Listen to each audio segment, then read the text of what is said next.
आनंद मठ। आनंद मठ और ऋषियों की अनमोल धरोहर को संजोएं।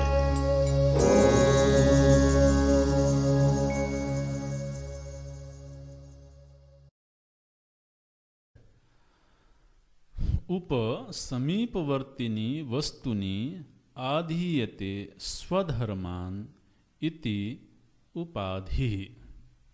माने किसी के सन्निकट रहने पर जब कोई अपने धर्मों का उस पर आधान कर दे, तो जिसने अपने धर्मों का आधान किया है,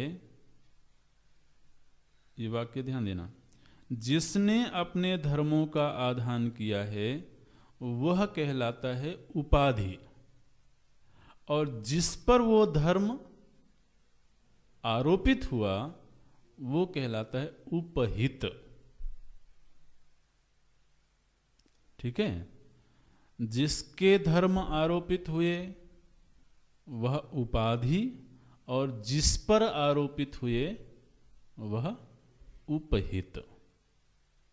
जैसे तो शिवलिंग है, स्फटिक शिवलिंग है, तो स्फटिक शिवलिंग के सन्निकट हमने एक नीले रंग के गुलाब को रख दिया, नील पुष्प को रख दिया, और दूर से हम देखें तो वह जो स्फटिक शिवलिंग है, जो एकदम क्रिस्टल क्लियर है, वह दूर से कैसा दिखता है?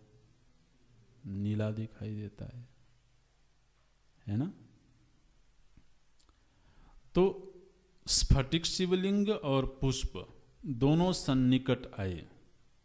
पुष्प कहीं दूर होगा तो वो अपने धर्मों का आधान नहीं करेगा। तो पुष्प जब शिवलिंग के सन्निकट आया तो पुष्प ने अपने गुण का आधान किया शिवलिंग में। तो पुष्प है उपाधि और शिवलिंग उपहित। ठीक है, तो पुष्प और शिवलिंग ये उपाधि और उपहित बने। अच्छा, चूंकि दोनों सन्निकट हैं तो हम शिवलिंग को उपाधि क्यों ना कहें?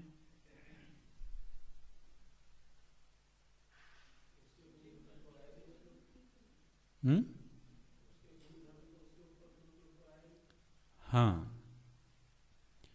तो चूंकि शिवलिंग के गुणधर्म पुष्प में नहीं आए, ठीक है, पुष्प का गुण तो शिवलिंग में आया, लेकिन शिवलिंग का गुण पुष्प में नहीं गया।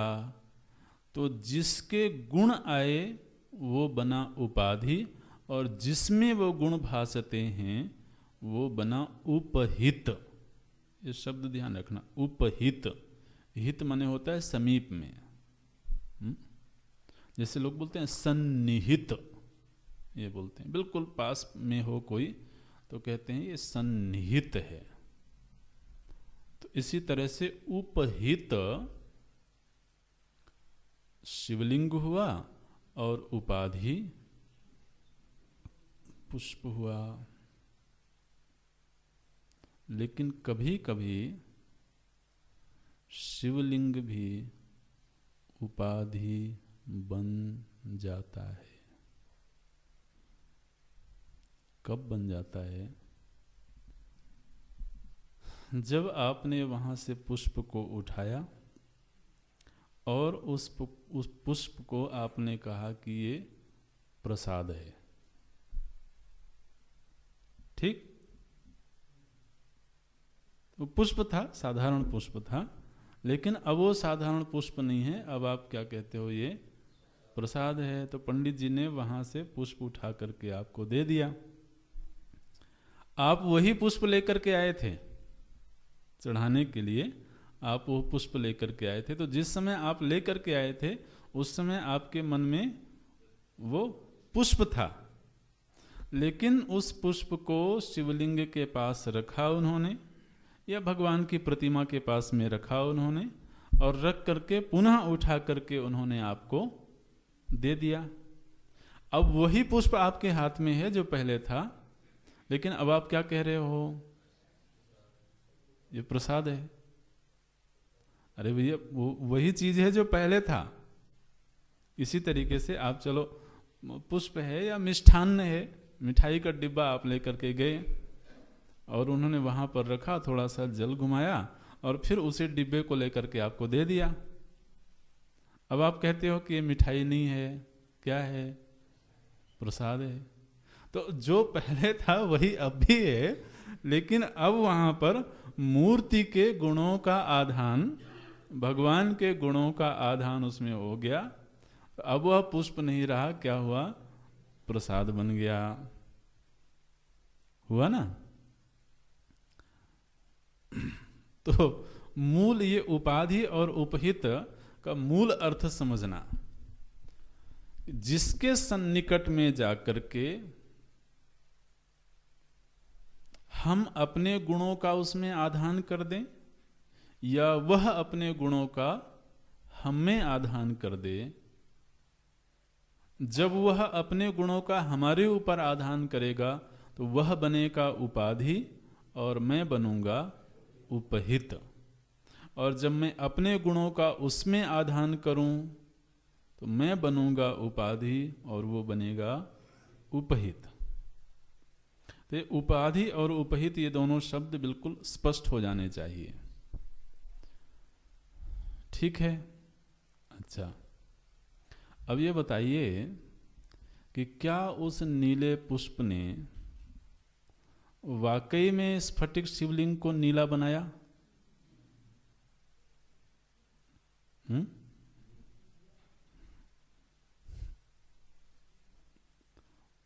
तो फिर वो उपहित कैसे हुआ?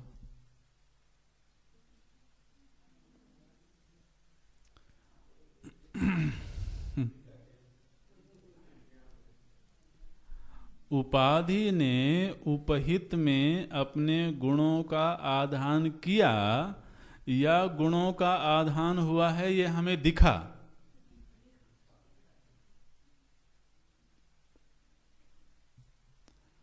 ये जो उपलब्धि है ये उपलब्धा की है, माने जो देख रहा है उसको ऐसा मालूम पड़ा कि पुष्प ने शिवलिंग के ऊपर अपने गुणों का आधान किया और शिवलिंग उपहित हो गया, यद्यपि वहां घटना कुछ भी नहीं घटी।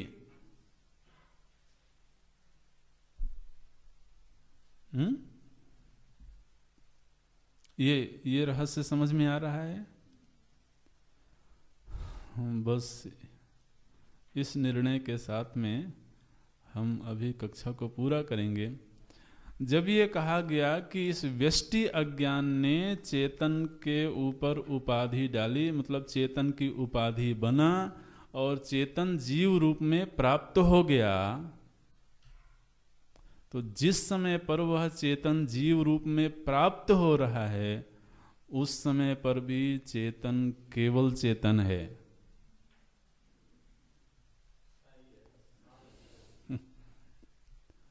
अज्ञान की कोई हिम्मत नहीं है कि वो उसके ऊपर अपने गुणों का आधान कर सके, लेकिन वैसा उपलब्ध करवा दिया महाराज। तो आज के दिन वह चेतन तत्व चेतन के रूप में उपलब्ध नहीं हो करके कैसा उपलब्ध हो रहा है, जीव रूप में। और इसी तरह से समष्टि अज्ञान की कोई हिम्मत नहीं है कि वह चेतन को उपहित करे, लेकिन अब वो ईश्वर रूप में उपलब्ध होने लगा। उपाधि को हटा दो तो वो केवल चेतन है, और जब उपाधि है तब भी वो केवल चेतन है, लेकिन उपलब्धा को ऐसा मालूम पड़ता है कि वो उपहित हो गया। तो अगर अज्ञान की वजह से चेतन जीव रूप में उपलब्ध हो रहा है, तो जब तक ये उपलब्धि रहेगी तब तक वह चेतन ईश्वर के रूप में भी उपलब्ध होता रहेगा। जिस दिन जीव की उपाधि हटी ध्यान देना, जिस दिन ये जीव की उपाधि हटी उस दिन चेतन की माया रूप उपाधि को हटाने की जरूरत नहीं पड़ेगी। वेशहानतः स्वात्म दर्शनम, ईश दर्शनम स्वात्म रूपता। ये जो वेश है यही उपाधि है।